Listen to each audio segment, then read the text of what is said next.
Have you ever been offered to be paid in exposure? My baby is my boss, and can you grow your business exponentially? Listen in to get all the valuable insights on this episode of The Digital Monkey Show, brought to you by AM Visuals. Cue music, Jerome.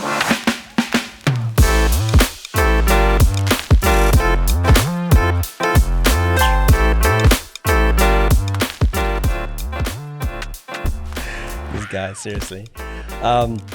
Hey everybody, welcome back to the Digital Monkey podcast. The Digital Monkey Show. We literally just came up with this name, and I think this is gonna stick from now on. How you doing, Jay? I'm good, man. I'm good. Yeah. So this week we've changed our name from the AM Show to our podcast, the Digital Monkey Show. This just goes to show people, do your due diligence before you come up with a podcast, because there's a lot of podcasts out there with the same name that you might have come up already. It's too many people having the same thought. Well, you know what's funny, actually, before we get started, we actually were talking to one of our marketing agencies, friends that owns an agency, and she said that her husband was looking to start a recruitment company called TED Recruitment. And they thought that it'd be cool because, it plays on, that TED Talks kind of thing. But luckily, before they actually started the business, she's an SEO wizard. And she said that would be a horrible idea because they wouldn't be found on Google search due to SEO and, So you wouldn't be niched down enough. Is that what you're No, what I'm trying to say is that you should really consider, when you're starting a business or searching for a name, you should really consider the name and how you'll be searched and how easily people will be able to search your name. So no, good on her for picking that up for her husband. There's also the thought of how you don't pick your name, the name kind of picks you. So no matter what you choose in terms of the business names, eventually the name sticks, but the project might be different. So sometimes the name really doesn't define what your company does. You know what I mean?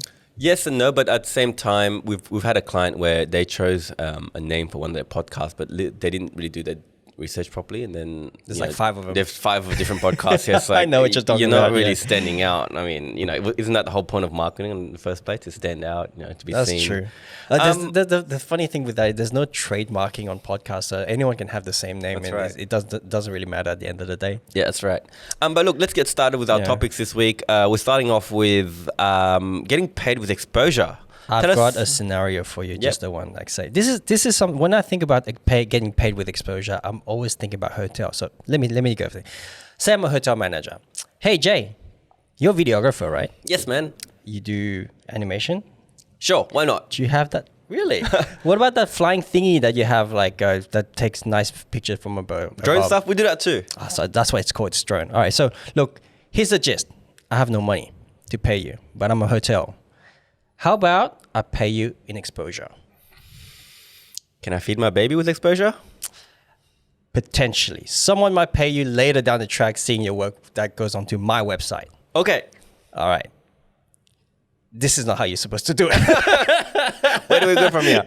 Well, I'm thinking first of all, as a videographer, as a new videographer, this is what you're portraying, right? You're most likely to say yes. That might be okay in some respect, in the sense hey, you've just started out, you don't know how to get into the game and whatnot. But the way I think about this for a second is, look, this is not like an internship, where internships you get to join a company for the experience and you have nothing to offer on the table. So it's really a one-way sort of transfer of value. But with the videographers, here's a thought: videographers are not people who are who have zero experience. Would you agree? No, I think there's obviously a time and place for exposure, work for exposure. I think that the good thing about working for exposure is that you get an experience that you wouldn't have had the opportunity to have, right? So technically you do this job, you don't have an experience, but then you develop that experience and use that for your portfolio for future work.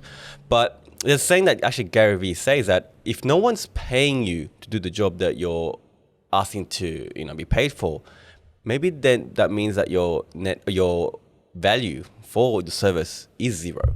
Do you know what I mean? So you have no value to give in. Correct. To give to the business, right? Yeah, until you get your name out there, until you get your product out there, and they see that you're worth something.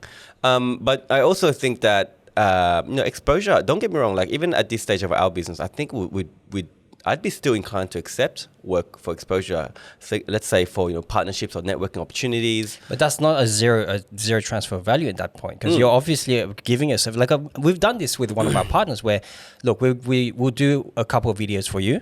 In return, you will get a website out of it. So that is still getting paid for something. This is not just exposure. Correct. So the scenario I was given to you before, it's very prominent. People talk about it a lot. If you Google that up on Google, you'll see a lot of topics, a lot of Reddits that talk about the issue. And it seems that when you come up to a company or a company approaches you to employ for your service, what I was trying to say is that videographers are not people who offer zero value, because they spend the years learning how to do the craft. They spend the money buying the equipment. And come on, a camera these days for a professional end camera is like $5,000, $4,000 at least if you want like a really nice quality film. So this is what I was trying to say. When videographers come up to you, they don't come up to you with zero experience. They're not new a lot of the time. I think those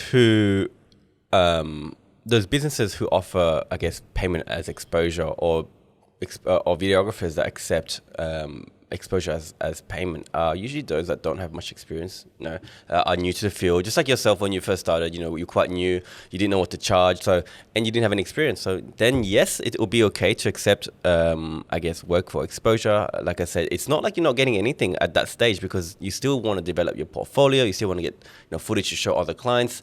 I see, but then again, isn't that still a transfer value? Correct. It's not.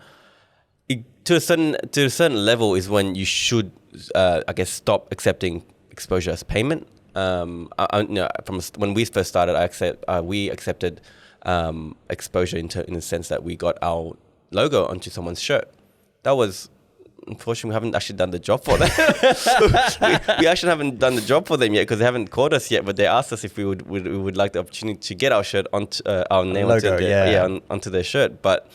Yeah, it is what it is. We're still waiting for him to contact us. At the end of the day, it boils down to what are you trying to get out of the services that you provide them. Because at the end of the day, business is all about transfer of value and what you can provide other people and what they can provide you in turn. It's not just about making the money, but like the services that you provide also is a way to pay other people as well. What was I gonna say? The caveat to this story, like I've had so many people who try to instigate, or rather, what's the word for it's not instigate, it's they try to facilitate the deal, but they don't know what they're doing. They try to appear, they try to fake it until they make it, right? Have you had those situations before? To fake it before you make it? Yeah. All the time. Yeah. So do we still do it? Yeah, I think I think that's the only way you do learn, to be honest. Especially when you're starting your own business, unless you've already got like years and years and decades under your belt or in the industry. But I don't want to tell people that that's what we do here at AM Visuals for our business. But yeah, look, I had accepted work in the past where I didn't know what I was doing, and I end up going on YouTube in the middle of the night trying to figure out how to do something. But that is a allure of being an entrepreneur. It is. It's and this is one of my favorite saying, and one I guess kind of propelled my entrepreneurship journey is the book. It's from a book called Rich Dad Poor Dad. I think everybody and their dog knows this book. Everybody and their dog. The That's a new saying. I'm going to use that one. The saying is every man and his dog, but yeah. Yeah. So in the book, I guess the golden nugget or the key takeaway that I got from the book is the author, he says that it's not about. And so a lot of people, what they do is when they want to buy something and they see the price tag, they end up saying, "Hey, look, I can't afford that price," and then kind of just cut it there. And that's a really lazy way of thinking, in my opinion, anyways. Because can you say that again? What does it say? so when people say I can't afford it, right? Yeah. What they end up doing is they shut off their minds from thinking about other ways they can what they can do to afford that, right?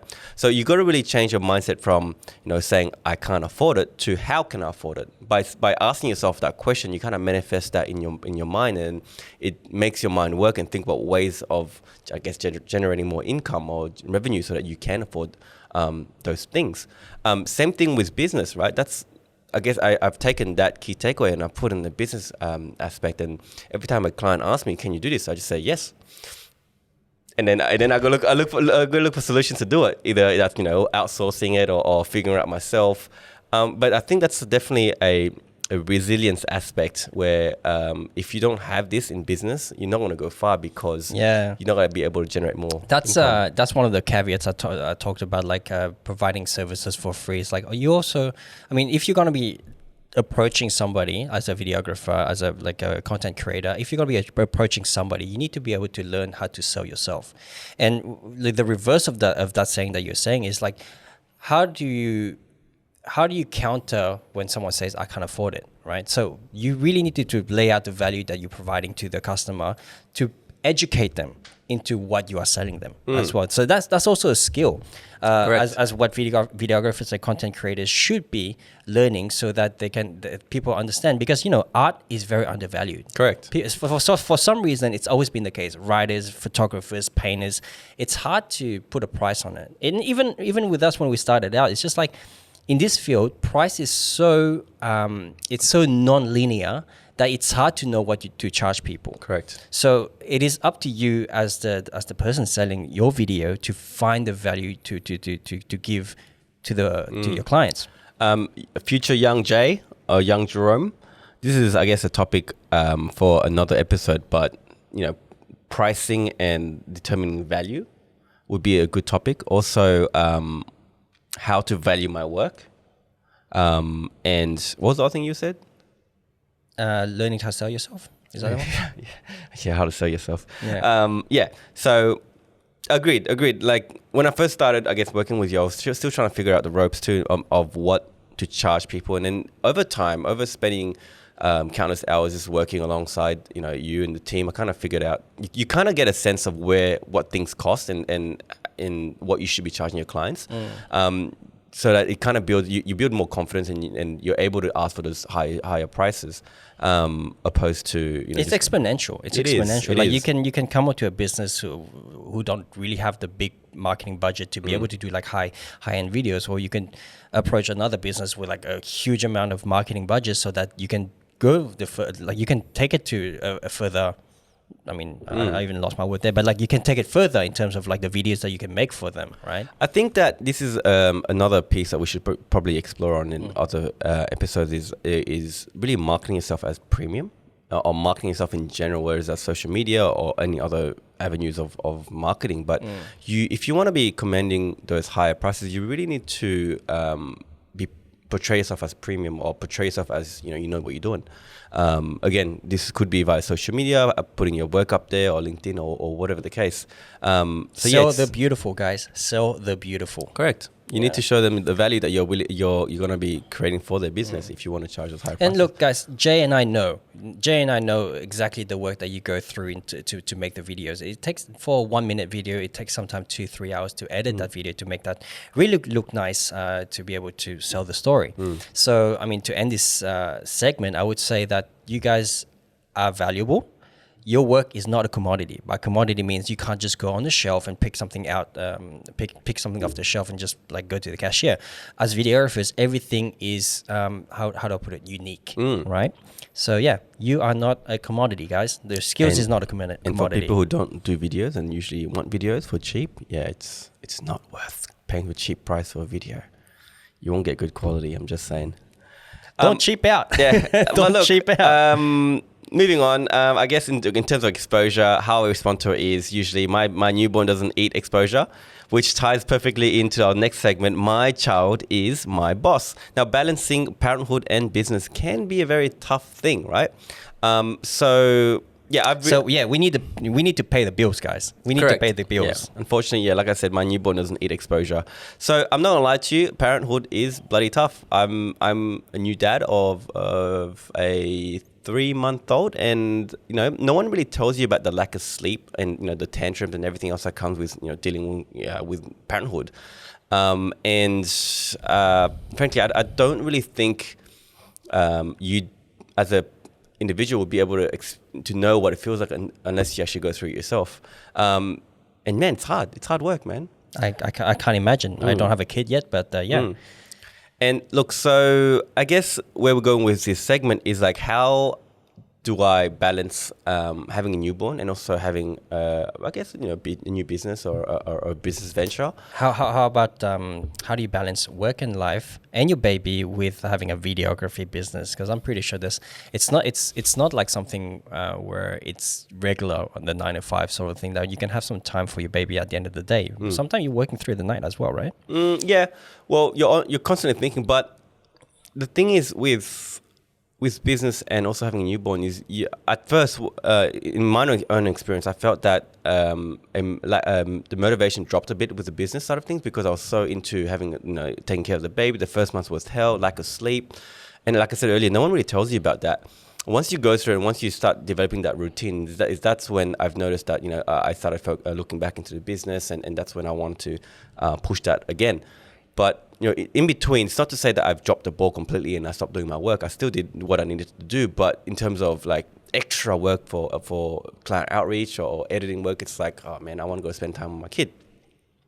In saying that, have you found the balance yet or not? Yeah, I'd say I'm now good. So I catch myself every now and again thinking about work when I'm with him, and the same thing is when I'm at work, I feel guilty that I'm not home. So there's a saying that there's the future, yes. Chris Doe from the future. He's great podcast, guys. If you guys are in the media game, check his podcast out. Very valuable stuff. He's a huge personality in this creative space and educating people. But he says that there's no point feeling guilty about not being with your kid when you're at work, and then feeling I guess stressed about work when you're at home with your kid. Why don't you just put all your attention at work when you're at work, and when you're at home, just be 100% there with your kid? And I guess that's the mentality that I've recently adopted, and I've caught myself thinking about work every now and again when I'm spending time with little Mason, and just told myself, hey, look, stop thinking about it, just leave for next time. Yeah, I mean, I see that you've been leaving your laptop at work as well. You're bringing it home. Yeah, and you don't answer my text anymore at night. What's going on? I don't want to talk to you anymore, man.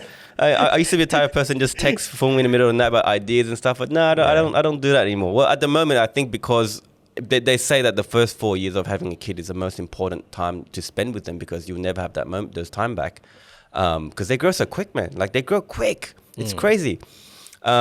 He's a fat little thing. Oh, he's a little nugget. He's my little nugget. But yeah, man, it's don't get me wrong, it's an amazing experience. Having a kid is an amazing experience. Yeah. But at the same time, I'm not the type of person that would want to, give up my business.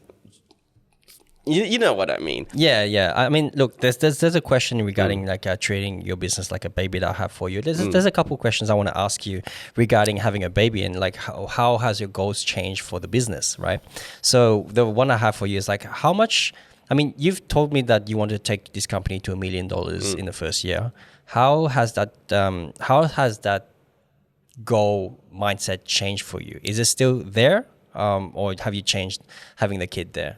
Good question. I think look, or is there a component of Mason in the thought of like succeeding this business now? Yeah, a bit of both, to be honest. Like, don't get me wrong, $100 million business is always something I've dreamed for, and it's not because I'm vain in the sense of money, but it's about the freedom that comes with having that money, right? Or generating that the lack of stress, lack of financial freedom that you have with a successful business. And when I think of success, I think about $1 million business, right? It is what it is. For some reason, it's $1 million that pops up in your head. Yeah, I don't know why. I think it's everyone's goal, to be honest. But look, in terms of my drive and hunger, I do feel like I've decided that I need to take I need to slow it down and kind of enjoy my time with my kid as well. But back on mind, it's still something that I want to achieve. Still something I want to push the business to, and yeah, man, just yeah. So the goal hasn't changed. It's just like you want to slow it down a little bit. I think. Look, don't get me wrong. I think we'll still get there. Yeah. I think it's something that I'll still deep inside me want to push. But at the same time, I have to find that perfect balance where I'm giving my wife time so that she doesn't have to spend all the time with the kid, because being a full-time parent is a tough thing, man. Like, you don't know it, but once you have your own kid, you'll see the toll that it takes on your wife, because I don't know, man. I kind of like being able to see the kid and giving it back. Yeah. You know what I mean? Like, I don't think I'm just ready yet. Maybe in a year or so. Like, then I'll start to think about it. For some reason, it's there. The thoughts is there for me, but it's just not like there. You know what I mean? I think internally there's a couple of things I need to work out before I get to that situation. So like, I mean, I see the stuff that you go through in terms of taking care of Mason and the mindset that you have now. It's interesting. Yeah. But look, I reckon as soon as he grows up, I reckon when he goes to school, I think I'll be straight back into it and thinking about working 24/7. Well, since we're talking about Mason's growth, fathers love to bestow their kids with the skills that they know or they've learned over the years. Like, is Mason going to be picking up a camera, you reckon? Probably not. Really? No, I don't want him to be a specialist. I want him to be a full-fledged business person, because I myself think that not success, but in terms of like exponential growth for business, that's all in a business mindset rather than a specialist mindset. I think that business people need specialists to be able to get to a certain stage, but I don't think it's all the way around. Kind of brings it back to the E-myth a little bit, where you drive the business and Correct. kind of the specialist thing. Correct. Yeah. Operator. Yeah. Yeah. So, do you have, like, being 3 months in, like, do you have any like advice so far for people who have who are videographers or like content creators who own their own business and have kids or want to have kids? Look, I'm blessed with having a partner who's so hands-on with a kid, to be honest. She does everything, and then she basically goes home when I'm taking a kid, she cooks and cleans and does everything. But look, in terms of tips, you really put me on the spot here. I haven't really thought about it, man. Well, maybe that's something that you want to think about, like moving down. I mean, like, I would love to know some things as well. If I'm going to have my own kid later on down the track. Yeah. Look, probably another topic for next time, because I can't think about it on the spot at the moment. But okay, then here's one that's basically close to home, because AM Visuals is basically our baby, right? I've seen it grow from like nothing to 2.5 years in, where we have like staff, we have people that rely on the company to learn, and arguably AM Visuals is its own entity now. It's its own growth, where it decides on its own thing, sort of thing. That's how I see it, and that kind of scares me, right? Because I was the one driving the business by myself with no one around me, and now it's got its own direction, where your input, Jerome's input, the girls' input, like, make it grow, and I don't really have active control over it anymore. You know what I mean? What's your thoughts on this, and is there a parallel to having a kid itself? I think it's too young to understand if there's a parallel or not, in the sense that I'm just 3 months in. Maybe give me about a year or two and I'll figure it out. But the growth of a business, it's a baby still, right? It's forever changing thing. If you're not changing with the times, you're really going to fall behind. And that's what I truly believe. That's why I'm constantly doing market research on what's new and what's working, what's not working. And like I said, if you're not doing that, you're not going to be succeeding, and the business isn't going to grow. If anything, it's going to grow backwards. So in saying that, it's great that we have all these different specialists now that's working alongside us, that gives us the input. Like, for example, this whole production of this podcast is not possible if we didn't have young Jerome here to help us out. Young Jerome. You look at him smiling over there. Yeah. You, by the way, you guys get to hear. We'll stick a mic on to him as well. I would love to have him adding some input to the podcast, to the Digital Monkey podcast. You know what I mean? Digital Monkey podcast show. Digital Monkey show. Yeah. Look, I come from a HR background, actually. I studied HR back in when I was uni, and I worked in HR. And I do believe that any business itself is not able to grow if the right people are not put in place. For example, this month alone, for example, Jerome literally just joined the business a month and a half ago, 2 months now. 2 months, Jerome? 2 months? 2 months. Happy anniversary, bud. And look, I can attest to him, and I give full credit to him. This whole production thing is not possible, or the way we're going at the moment is not possible if we didn't have him in the right seat, right? Because you notice that in every stage of your growth, there's a person or there's a team who's a catalyst for that growth. Same thing that can be said to our VA, Nicole. She's amazing at what she does. She's an amazing content manager, and if we didn't have her in place, I wouldn't be able to free up my time to think about doing other things. So it's really about putting the right people in the right seat in the company to be able to grow or to speed up that growth even further. We had another person in Jerome's position prior to Jerome joining us, and unfortunately he just wasn't the right fit. And that's what people mean by having the right fit in a company, or having the right person for that job. When the company has its own vision, and people, it likes people that have the same vision and want to grow the same way. Correct. Yeah, and you can't really be stubborn, or you can't really be opposed to change when you're trying to grow a business, because things will change along the way. There's plenty of things that could go wrong. It's about how you pivot as an individual. It's about how you pivot as a business that will determine if you're gonna be successful or not, or if you're able to get through that roadblock or not. And you notice that every time you hit a roadblock, what happens next is either you crumble and you fail and the business just falls down, or you jump over that hurdle and then you speed forward until the next one. Pivoting is the word here. You need to be lean enough to be able to pivot to the next project and be able to grow that way. Correct. I think we're good to talk about the next. I think we've got about 5-6 minutes left. So let's talk about this last topic here. Growth is exponential, right? You will grow faster than you think, whether as a freelancer, a business owner, or like as an employee, right? So why I thought about this topic in the first place is because I've been podcasting for quite a while now. Like, even though my first podcast never really took off, never really made it in the sense that we had so many downloads, kind of thing, right? But what I've learned from the podcast, I'm still using today, right? And right. the thing with the podcast medium, it's like, I find it's like therapy. When you're talking to someone, it's being recorded. You're in a different mindset. We wouldn't be talking to each other like this correct. in the normal settings, right? And the things that I've said back 2 years ago, like I picked up my first camera. I wanted to do this. It only took me 2 years to get to this position, and having our company growth and understanding cameras the way I do now. So I want to say, even now, even today, like you saw it yourself, we started producing our own contents for AM Visuals 2 weeks ago, and it looked like absolute crap, garbage. Right, it was disgusting. The lighting was off, the resolution was off. It was grainy. Text was terrible. It looked like a video from the 90s kind of thing, right? But 2 weeks later, after much adjusting, it only took 2 weeks for us to have this quality. Like you guys see it in this podcast right now, this quality that we have here. And the audio quality, this is like from only 2 weeks of like constantly doing something, right?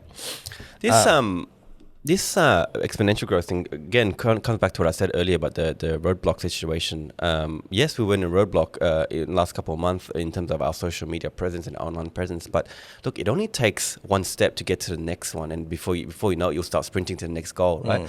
And it's crazy how things move. And this is another mindset that I've adopted recently, is that sometimes you realize that you yourself are in a shit position, right? In a hole, right? And it's about what you do in that situation that will take you to the next one, and that's what will help you evolve, right? I would argue it's a mindset. What do you mean? It's a mindset that you have the intention to get out of this hole, even though you're there. But it's about being able to pick up on that situation when you're in it, and not just dwelling on it. Because some people, when they get into that situation, they just sit there, right? And then they're kind of like, it's a spiral for them. It all spirals downhill for them, right? Because, this is not working on, and this is not working on, I don't have any money, and boom, boom, boom, boom. Before you know it, you're out of a business.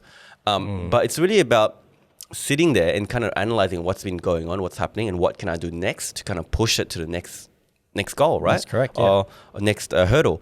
But in terms of what we're doing now, and I guess this could be a tip for people who want to create constant content for their business. Is this podcast, man? Like, once we're done with it, we're gonna send it off to Jerome. Jerome's gonna have a look at it. He's gonna chop up like 14 different snippets from it, and that's content for our social media pages too. And that's what we've been doing. The reason why we wanted to start this podcast is the constant flow of content, organic content that comes out. Like, you don't know, but as individuals, we've all go through our own thing, have our own growth. experience. Yeah, and then you think that that's not valuable, and that's not valuable to anyone, right? But sit down and start recording yourself, talk to someone else, and you realize how much value you actually have, right? And not only that, it's just like recording yourself, or writing things down. Like, I don't care what sort of medium you like to write yourself in. Like, whether you take YouTube videos or start writing blogs, you will notice over time. You notice that all the things that you said will manifest in a way that you never planned for, like a year down the track. Correct. And you see that the growth from where you are then to where you are now was faster than you actually thought at the time. Yeah. You know what I mean? It's crazy when you look back, to be honest. Yeah. And then you're like, why didn't I start this earlier? What the hell? I remember like in your kitchen, I was living with you at the time. It's like, hey, why don't you pick up the camera? Why don't you pick up the camera? You took me like what, a month before. I'm like, yeah, let's do something with this. Because I was kind of moping around, and it was during that time where the market business that we had before, my one failed anyway, so I didn't really know what to do. And I just like, hey, a month later, after much deliberation, I picked up the camera. So yeah, I think the mentality of just screw it, just do it. Screw it, just do it. We should change our podcast name. Just Screw it, just do it. Podcast. Look, I love it. that's one I live by, man. Just screw it and do it. Just say yes and then figure it out. I just love that mindset. It's like, hey, maybe this is not going to be the digital monkey anymore. We'll probably like change names every episode until we find the right one. no, but it's true that just saying screw it and just doing that idea of what you want to do and just pivoting along the way. That's how things evolve, right? Like, for example, what's it called? Elon Musk, right? He wasn't in bloody. Oh man, right? If you get the chance to read his biography, the guy is a machine. The amount of rejection that he got is just like, hey, we got rejected by like $1,000 jobs. He got rejected in $1 billion jobs, bro. And now he's the richest person in the world. It's like, crazy. What the hell? Yeah. Jerome, read that book, biography for Elon Musk. Next week, Jerome, I want to ask you questions about it. Last thing I'd want to say is, look, another thing that I've noticed recently, just I guess my own reflection is that I've come to realize that it's okay to not know what you're gonna do next, because I've been trapped in this mindset where I'm like, oh shit, if this doesn't succeed, then my whole life is a failure, and that if this doesn't succeed, it basically determines who I am for the rest of my life. But that's not the case, right? That's interesting that you have that, because I have that thought of that mentality as well, and it's something that I don't really talk to anyone. I think everyone has it inside. Just that, like, I don't know if this is called imposter syndrome. I would call it in a sense of negative talk. Yeah. But then what I've realized is that, and what made me realize this is that seeing like high directors or high managers of companies switch to a different field or career path in their life, I'm like, this could be the same thing with business too. Like, just because we're doing digital production now or videography does not mean we're going to be tied in video production for the rest of our life. And I always think about this, like, this is the stage of my life now. What's next? OnlyFans, guys. OnlyFans. That's our next project. Let's do it. Bastard. And the reason I'm saying this is, like, I've recently owned a successful, I guess, chicken shop, and I've sold that recently, and I was kind of lost at one stage. I'm like, I wasn't sure what to do until Phuong was like, hey, why don't you come join me? And then, long and behold, I'm now in video production, and I'm quite excited to see where I am in 5 years' time, what business I'm going to come up with or what I'm going to be doing. And it's an interesting mindset is what I can say for the moment. I mean, the more you do, the more resilient you become. Correct. Like I was a farmer at one stage, and it's strange where things took me. Like, You were you started off as working I was in IT. IT. IT. Then then I got sick of that. Then I went into farming. I was a farmer for like a good 3 Yeah. years. Then when the market game Yeah. happened, So you went to the market after that. Yep. Then you owned a restaurant. No, sorry, you owned a restaurant. no, we both We- sorry, we sorry, we did that. We did that together, Yeah, man. sorry, I'll give us credit. We both owned a failed restaurant. A failed restaurant that lasted a year. Yep. After the year, I put some money in that. That didn't work out. Then you went to do the markets. And now you're in the you're playing with cameras all day. This is what we do. It's man. funny now that you say that. Same thing with me, right? I started off working in HR, then I went to work in the markets, and I owned a ghost kitchen, and now I'm bringing video production. It's funny how things happen, and like we've basically done more in our less than 30 years of life than most people That's what do. I say that to people. We have like 15 to 20 years of experience combined together. Mm. And hell, Jerome was an electrician. Jerome was, yeah. Electrician. No, and a pro guitarist. What the hell? So look, this I guess this little spill is a piece that people can listen to and kind of realize that, hey, look, you're not just because you studied accounting, just because you studied IT or what's it called, marketing, does not mean you're stuck in there for the rest of your life. It's a part of growth, guys. It's a part of growth. You'll grow faster than you think. Because like I said, just screw it, just do it. Screw it and do it. Yeah, man. So look, the key takeaways of today is don't accept exposure as payment unless you're just beginning. Yeah.